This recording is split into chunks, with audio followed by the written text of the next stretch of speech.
There's a moment I want to tell you about first, out of order.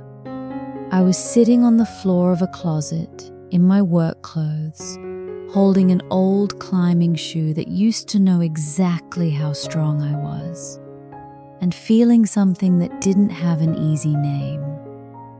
To explain why that moment nearly broke me, I have to back up. Do you remember what your Tuesday nights looked like before you fell in love with the person you're with now? Not the big things, the small ones. What time you used to leave the house. Who you used to call just because it was Tuesday and that was the day you called them. I ask because I forgot to notice mine disappearing until they'd already been gone for a long time. There is a version of me from before that I only think about now when something forces me to.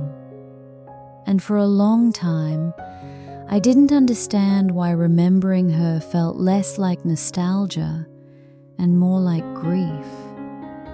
3 years ago, before I met him, Sundays belonged to 2 people named Priya and Tom, and a stretch of rock about 40 minutes outside the city. We climbed at 7 in the morning, every week, rain or shine, because that was the rule we'd made. The earlier we started, the more of the day was still ours afterward. I had my own chalk bag, my own worn pair of climbing shoes, resoled twice because I refused to replace them. My own particular route up a wall we'd nicknamed the argument because it took me 4 months to stop losing to it. That Sunday wasn't really a hobby. It was closer to a place I kept a version of myself that didn't have to explain itself to anyone. I was strong there in a way I wasn't anywhere else. Loud there, too. Priya used to say I turned into someone else at the base of that wall. Someone who swore when she was scared and laughed too hard when she wasn't. Then I met him, and for a while, nothing about Sunday changed at all. He knew about the climbing before he knew almost anything else about me. I told him early, the way you tell someone the thing you're proudest of. But new relationships have a gravity to them. They pull the whole week toward themselves.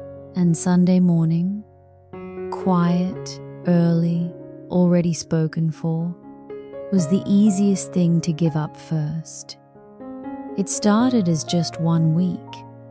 He'd flown in Saturday night after 2 weeks away, and it felt unthinkable to leave at 6 the next morning to go climb a rock with my friends instead of staying in bed with him. Priya and Tom said, "Of course. Go be with him. We'll see you next week." And I meant to be there next week. I really did. But there was always another Saturday night, another reason the trade made sense just this once.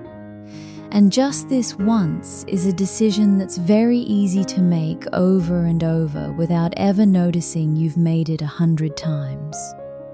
Within a year, I wasn't the person who climbed on Sundays anymore. I was the person who used to. Priya still texted the group chat every week. 7 a.m. at the usual spot, bring the good chalk. And I still saw it, every time, on a phone I was reaching for anyway. I'd type something like, "next week for sure," and mean it exactly as much as I'd meant it the first 10 times.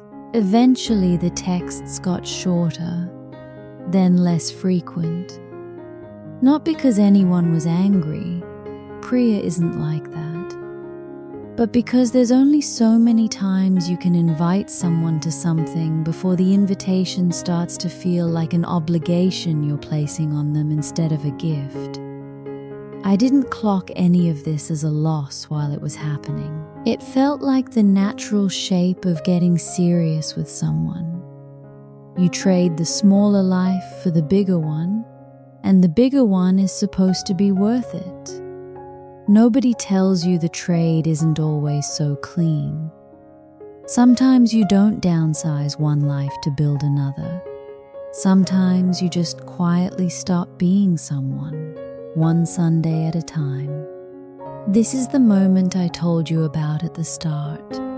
The moment I actually noticed was almost embarrassing in how small it was.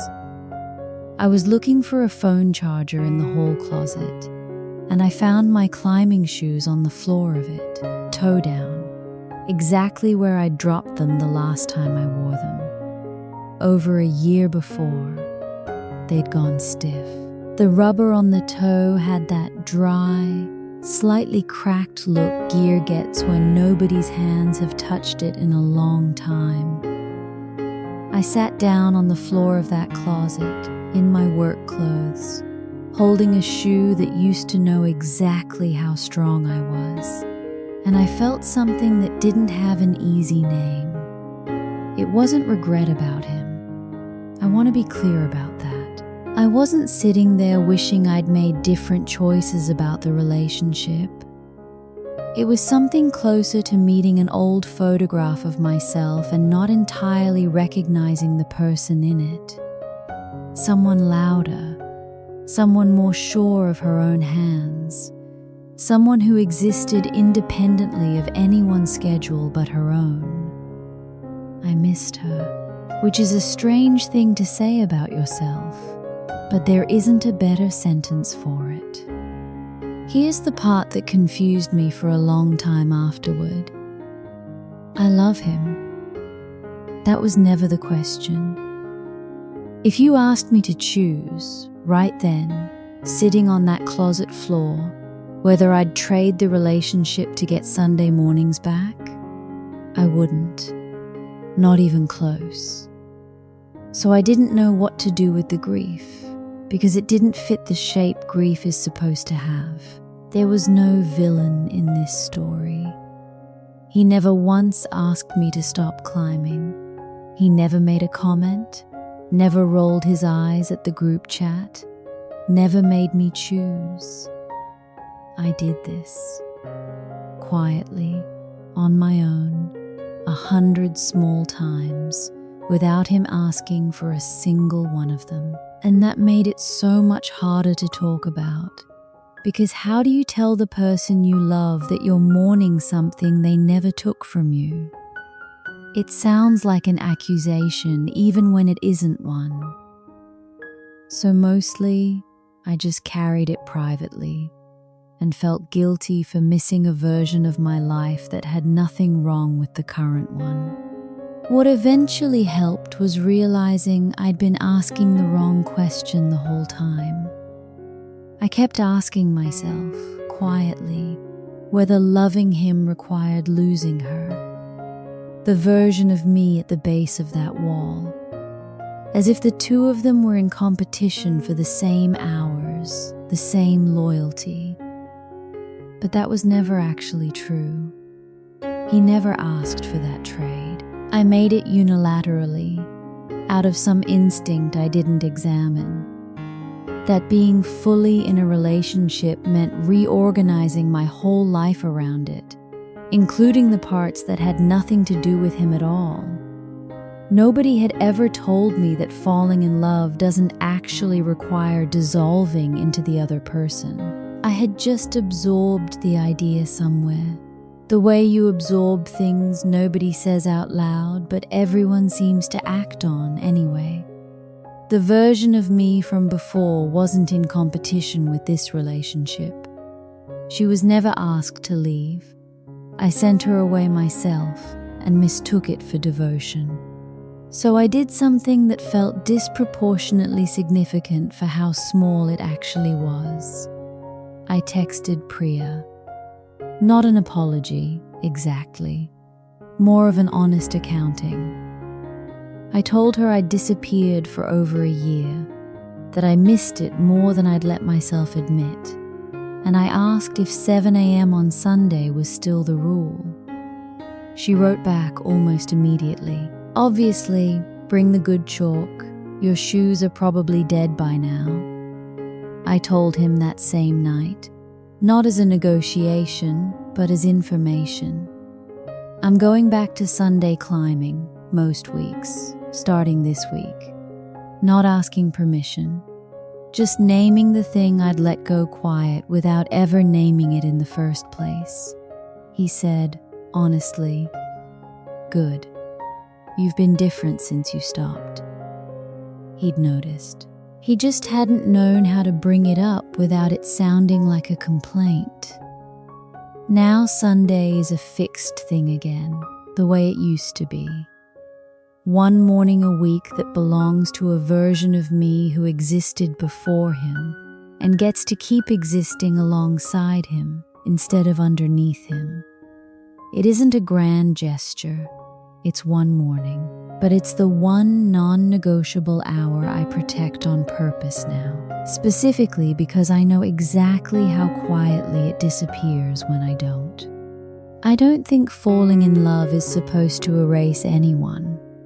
Not the people you loved before, and not the person you were before either. If there's a version of you that got quietly retired somewhere in the last few years, a hobby, a group of friends, a Tuesday night ritual, a version of yourself that felt strong or loud or fully your own, I don't think loving someone new was ever supposed to cost you that. You probably didn't lose her the way I lost mine, all at once, in a fight, with someone to blame. You probably just stopped showing up, one Sunday at a time, the way I did. Which means she's probably still there, not gone, just waiting to see if you'll come back for her. There's a reflection on gentle rivers that sits with the quieter side of this, the ache of becoming someone new, and what it means to grieve a version of yourself without losing the people who love who you've become. The link is below.